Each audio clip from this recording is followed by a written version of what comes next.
Let me take you to a small street food tour at Shankar Dhanmondi. Dhanmondi শঙ্করে একটা cart call sheep. এখানে you can bring your own bag of chips or also you can take it from them. It had perfect amount of meat like chicken and sausage, also perfect amount of mayo and sauce.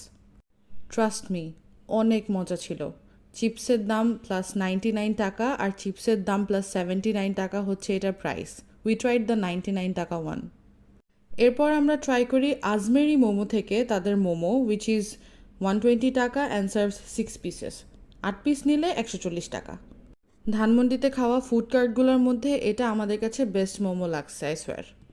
Then we tried their Oreo shake, যেটা small নিলে 70 আর large নিলে 90।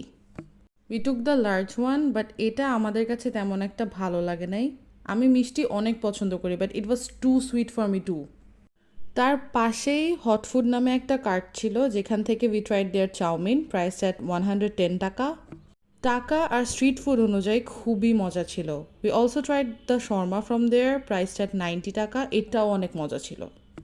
So that's all for today. ধানমন্ডিতে street food explore করার জন্য আরও অনেক জায়গা আছে। If you want us to review those, give us a heads up in the comment.